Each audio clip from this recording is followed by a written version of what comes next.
HT math মাস্টারি BD এই ক্ষেত্রে আমি মোহাম্মদ হাসান তারেক। আজকে আমরা সাধারণ গণিতের সম্পাদ্য করব। সম্পাদ্য হচ্ছে 168 পৃষ্ঠায় সম্পাদ্য 9। একটি নির্দিষ্ট ত্রিভুজের পরিবৃত্ত আঁকতে হবে। তো আমরা আজকে 3টা করব একটা সেশনের মধ্যেই। তো প্রথমে একটা ত্রিভুজ নেই, এই ত্রিভুজে আমরা পরিবৃত্ত আঁকবো। তোমরা দেখতেছো আজকে আমি এ বি সি এই ট্রায়াঙ্গেলের আমাদের বাহিরের দিকে বৃত্ত আঁকতে হবে। তো আমাদের এই বিসি জ্যাটাকে সমদ্বিখণ্ডিত করতে হবে। বিসি বাহুগুলো তখন জ্যা হবে, পরিবৃত্তে আঁকলে এগুলো প্রত্যেকটাই জ্যা হবে। হ্যাঁ, সমদ্বিখণ্ডিত করে ফেলছি, অর্ধেক করে ফেলছি বাহু একটাকে। আবার এই বাহুটাকেও সমদ্বিখণ্ডিত করব। অর্ধেকের বেশি ব্যাসার্ধ নিয়ে এই পাশে একটা চাপ, এই পাশে একটা চাপ দেব। তারপর এখানে পিন রেখে এখানে একটা চাপ দেব। দুইটা নতুন না নিলে এগুলো বুঝতে পারবে না কোথায় সেট করতেছে। হ্যাঁ আমার বড় স্কেল নিয়ে তো দেখতেছি বেশি বিড়ম্বনায় পড়ে গেছি। এখন এই ছেদবিন্দু হচ্ছে ও, ও থেকে যে কোনো একটা শীর্ষবিন্দু যোগ করলে এগুলা ব্যাসার্ধ পাবো। ও থেকে ওবি অথবা ওসি অথবা ও এ যোগ করে দিলেই আমরা ব্যাসার্ধ পাবো। এটা ও বি যোগ করে দিলাম। এখন ওবির সমান ব্যাসার্ধ দিয়ে বৃত্ত আঁকলে আমাদের ওবির সমান ব্যাসার্ধ নিব। দেখো ও বি এর সমান ব্যাসার্ধ নিব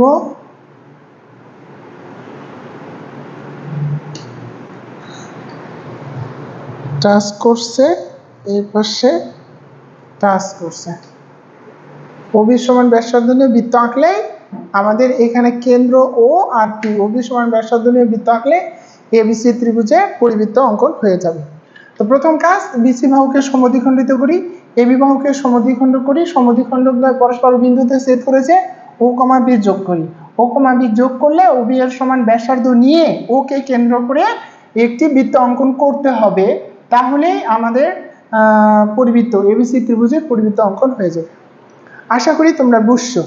এটা খুবই সহজ, যে কোনো দুইটা বাহুকে তোমরা সমদ্বিখণ্ডিত করতে পারবে আর ও কেন্দ্র ও থেকে যে কোনো বাহু দূরত্ব নিয়ে অঙ্কন করতে পারবে। নাম্বার, একটা নির্দিষ্ট ত্রিভুজের এটা 10 একটা নির্দিষ্ট ত্রিভুজের অন্তবৃত্ত আঁকতে হবে।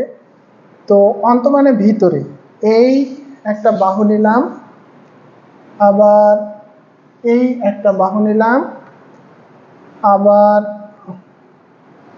এই একটা বাহু নিলাম। আমরা একটা ত্রিভুজ নিয়েছি, ত্রিভুজটি যে কোনো মাপের হতে পারে, সমবাহু, সমদ্বিবাহু, বিষমবাহু, যে কোনো ত্রিভুজ। আমি একটা ত্রিভুজ নিয়েছি। এখন এর ভিতরে কোণ আঁকার জন্য আমাদেরকে যে কাজটা করতে হবে,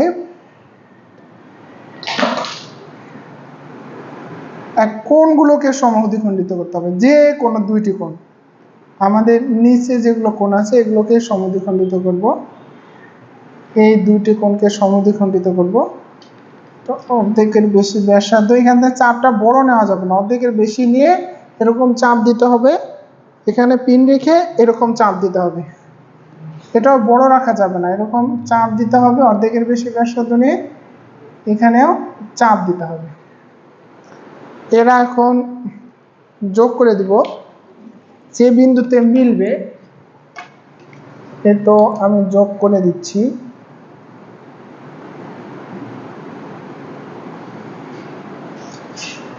যোগ করে দিলাম, এ পাশেও আমাদেরকে যোগ করে দিতে হবে। এই সমদ্বিখণ্ডক দ্বয় পরস্পর ও বিন্দুতে মিলিত হয়েছে। এখন ও থেকে যে কোনো বাহুর উপর একটা আমাদের ব্যাসার্ধ নিতে হবে, যে কোনো বাহুর উপর ওকে কেন্দ্র করে এরকম একটাকে চাপ দিতে হবে। চাপ দিতে হবে। তারপর অর্ধেকের বেশি ব্যাসার্ধ নিয়ে এই চাপটাকে সমদ্বিখণ্ডিত করতে হবে। সমদ্বিখণ্ডিত। এখন যে কাজটা করতে হবে সেটা কেন্দ্র ও থেকে এর উপর লম্ব টানতে হবে, এর উপর একটা লম্ব টানতে হবে, ঠিক আছে। এই ওডিটাই হলো ব্যাসার্ধ। ওডি এর সমান ব্যাসার্ধ নিয়ে আমরা যদি এখন বৃত্ত আঁকি তাহলে ত্রিভুজের ভিতরে আমরা বৃত্ত পাবো।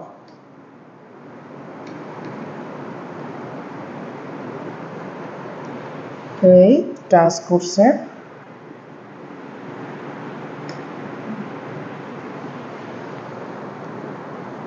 এই হোয়াইট বোর্ডে রুল কম্পাস ঘোরানোটা খুব কঠিন। এই তো এবিসি ত্রিভুজের এইটা হলো অন্তবৃত্ত। অঙ্কনটা শেষ। যে কোনো দুটি কোণকে সমদ্বিখণ্ডিত করতে হবে, সমদ্বিখণ্ডক ও বিন্দুতে মিলিত হবে, ও থেকে ভূমির উপর লম্ব টানতে হবে। তাহলে যে কোনো চাপ ব্যাসার্ধের একটা বৃত্তচাপ দিতে হবে, চাপটাকে অর্ধেকের বেশি ব্যাসার্ধ নিয়ে সমদ্বিখণ্ডিত করতে হবে। তারপর ও এই বিন্দুকে মানে বিসির উপর ওডি লম্ব, তাহলে ওর লম্ব হয়ে যাবে ওডি। এখন ওডি এর সমান ব্যাসার্ধ নিয়ে বৃত্ত অঙ্কন করলে এবিসি ত্রিভুজের অন্তবৃত্ত হয়ে যাবে। তাহলে আমরা শিখলাম কোন ত্রিভুজের অন্তবৃত্ত অঙ্কন। এবার আমরা দেখব কোন ত্রিভুজের বহির্বৃত্ত অঙ্কন।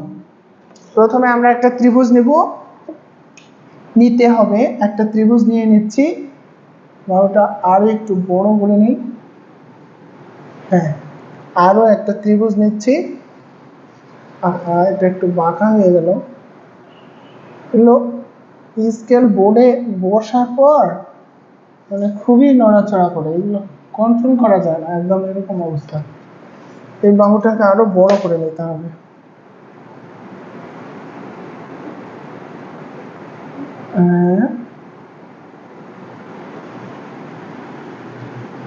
এটার নাম দিলাম ও ই ও এফ, বা এবিসি নাম দিলেও হতো। এখন আমি এটা যোগ করে দেব, এটা এ বি সি নামকরণ করলাম। এখন এ এবং বি কোণকে যে বহিস্থ কোণ উৎপন্ন হলো এদেরকে আমাদের সমদ্বিখণ্ডিত করতে হবে। এখানে পিন রেখে এভাবে সমদ্বিখণ্ডক তৈরি করতে হবে। এই পিন রেখে এখানে সমস্যা হলো তোমাদের মিলতে চাবে না, এটা রুল কম্পাসের বিশেষ করে সমস্যা। এর জন্য ভালো মানে জ্যামিতি বক্স হলে আর চোখের ত্রুটি না থাকলে, ভালো জ্যামিতি বক্স এবং চোখের ত্রুটি থাকা যাবে না। চোখের ত্রুটি থাকলে ভালো চিত্র হবে না, মিলবে না।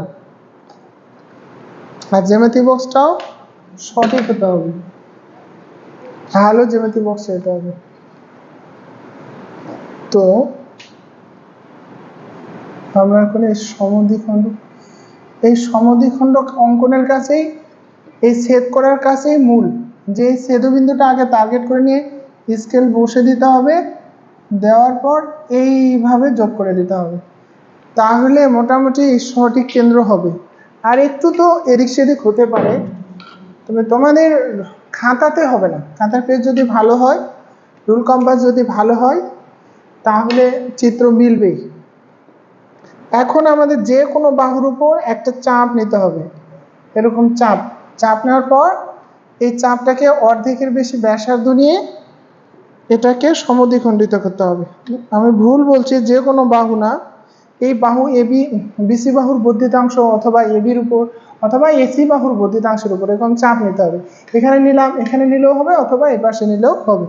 যে কোনো এক পাশে চাপ নিয়ে চাপটাকে সমদ্বিখণ্ডিত করে কেন্দ্র থেকে যোগ করে দিতে হবে। কেন্দ্র ও থেকে এভাবে যোগ করে দেবো আমরা। হ্যাঁ, এটা আমরা যোগ করে দেব। যোগ মানে ওডি পর্যন্ত রাখলেও হবে, ডি ওডি পর্যন্ত রাখলেও হবে। এখন এই ওডি এর সমান ব্যাসার্ধ নিয়ে যদি আমরা বৃত্তচাপ আঁকি তাহলেই হয়ে যাওয়ার কথা। এই হয়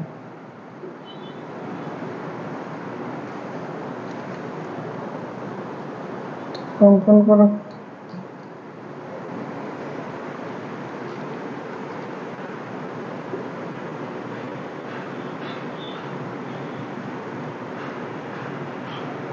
আরে হাও, এটা তো নড়ে যাচ্ছে। হ্যাঁ, এই তো পরিবৃত্ত অঙ্কন করা হয়ে গেল। আমি বর্ণনা বলি, তোমাদের এই বর্ণনাগুলো সম্পাদকগুলো খুবই ছোট এবং সহজ। যে কোনো একটি ত্রিভুজ এবিসি এর যে কোনো দুটি বাহুকে বর্ধিত করতে হবে ই এবং এফ পর্যন্ত। তারপর যে বহিস্থ কোণ দুটি উৎপন্ন হবে এদেরকে সমদ্বিখণ্ডিত করতে হবে। এই সমদ্বিখণ্ড কোণ দ্বয় পরস্পর বিন্দুতে মিলিত হবে। তারপর বিই বাহুর উপর ওডি লম্ব আঁকি। কিভাবে আঁকছি আমি অঙ্ক তো দেখিয়েছি তোমাদেরকে যে কিভাবে আঁকতে হবে। এখান থেকে ও থেকে ডি পর্যন্ত আমাদেরকে তোমাদের লম্ব আঁকতে হবে। তাহলে আগে চাপ দিতে হবে, দিয়ে চাপটা সমদ্বিখণ্ডিত করে এখানে আর এখানে টার্গেট করে ডি পর্যন্ত যোগ করতে হবে। ওডি এর সমান ব্যাসার্ধ নিয়ে বৃত্ত অঙ্কন করলে পরিবৃত্ত অঙ্কন করা হয়ে যাবে। আশা করি তোমরা বুঝতে পারছো। এই তো খুবই সহজ ছিল। এর সঙ্গে আর একটি সুপার ইম্পর্টেন্ট সম্পাদ্য তোমাদের করে দিব, সেটা হচ্ছে অনুশীলনী থেকে তোমার যেটা আসে 60 ডিগ্রি 11 নম্বর, অনুশীলনী থেকে 11 নম্বর। প্রথমেই আগে তোমরা একটা রেখা টানে দেবে। আচ্ছা, প্রথমে প্রশ্নটা বলি, কোন বৃত্তে এমন দুটি স্পর্শক আঁকো যেন এদের অন্তর্ভুক্ত কোণ 60 ডিগ্রি হয়।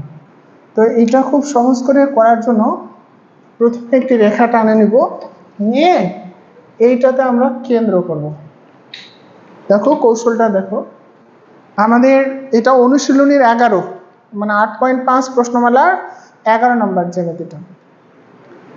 তো এরকম করে যে কোনো মানের একটা আগে বৃত্ত আঁকতে হবে। আমাদের বহিস্থ বিন্দু থেকে একটা স্পর্শক টানতে হবে যার অন্তর্গত কোণ 60 ডিগ্রি। ওয়াও, সুন্দরভাবে মিলে গেল। ঠিক একই মাপের, যে মাপের ব্যাসার্ধ নিয়েছি ওই মাপের ব্যাসার্ধ নিয়ে এই যে বৃত্তের পরিধির উপর এই বৃত্তের কেন্দ্র থাকে এইভাবে ঠিক আর একটি বৃত্ত আঁকতে হবে। এইভাবে আর একটি বৃত্ত আঁকতে হবে, তারপর রাবার দিয়ে এই অংশটুকু মিশিয়ে দিতে হবে। হয়ে গেল। এখন খুবই সহজ, দেখো পরিধিতে এই ও কেন্দ্র বিশিষ্ট বৃত্ত, এটা বহিস্থ বিন্দু পি থেকে দুটি স্পর্শক আঁকবো এবি বৃত্তের উপর। তবে শর্ত হচ্ছে তাদের অন্তর্গত কোণ 60 ডিগ্রি হতে হবে। তাহলে এটা 60 ডিগ্রি হবে এই বিন্দু আর এই বিন্দু আর এই বিন্দু, অর্থাৎ এ আর বি, পি এ পিবি দুটি স্পর্শক আঁকবো যার অন্তর্গত কোণ 60 ডিগ্রি হবে। তাহলে আমরা এগুলো এভাবে নিব, নেওয়ার পর এখান থেকে এইভাবে যোগ করে দেব। তারপর আবার এখান থেকে স্কেল বসে দিয়ে এই তো স্কেল প্রতিস্থাপন করা হলো। এখন এইভাবে যোগ করে দিতে পারো, এটা বর্ধিতও রাখতে পারো, শেষ পর্যন্ত রাখলে তোমরা চাঁদা দিয়ে মেপে দেখতে পারো এই কোণটা 60 ডিগ্রি হবে মানে পুরাটা। তাহলে আমাদের এটা খুবই সহজ। যেন ও কেন্দ্র বিশিষ্ট বৃত্ত আঁকার পর ও বৃত্তের বহিস্থ বিন্দু পি থেকে ওকে যোগ করি, যা পরিধিকে কি বিন্দুতে ডি বিন্দুতে ছেদ করে। এখন ওডি সমান ব্যাসার্ধ নিয়ে আরো একটু বৃত্ত অঙ্কন করি যা ও কেন্দ্র বিশিষ্ট বৃত্তে এ এবং বি বিন্দুতে ছেদ করে। এখন P comma A P comma B যোগ করি, তাহলে এ বি পি সমান 60 ডিগ্রি কোণ উৎপন্ন হবে। আমি একটা ভিডিওতে 4টা জ্যামিতি দিয়েছি, যে কোনো পরীক্ষাতে এই 4টা জ্যামিতির মধ্যে একটা জ্যামিতি পরীক্ষাতে আসবেই। তোমাদেরকে খুব ভালো করে এই সম্পাদ্যগুলো তোমাদের প্র্যাকটিস করতে হবে। তো এগুলো খুবই সহজ, তোমরা ভিডিও প্রথমে ধীরে ধীরে রুল কম্পাস দিয়ে বাসাতে আঁকতে থাকবে এবং ভিডিওটি স্লো প্লে করে দেবে। তারপর ধীরে ধীরে আঁকতে থাকবে স্টেপ বাই স্টেপ। আমি যেভাবে এঁকেছি ওইভাবে আঁকবে, খুব দ্রুত হয়ে যাবে। আর যদি না পারো আমার সাথে যোগাযোগ করতে পারো, ক্লাসেও প্রশ্ন করতে পারো। আর ভালো থাকো, সুন্দর থাকো, আমাকে কমেন্ট করেও জানাতে পারো তোমাদের কোন অধ্যায়ে কি ভিডিও লাগবে। ভালো থাকো, মহান সৃষ্টিকর্তা তোমাদের ভালো রাখুক। সুন্দর পড়াশোনা করো, দেশ এবং নিজের কল্যাণ বয়ে আনো। আসসালামু আলাইকুম।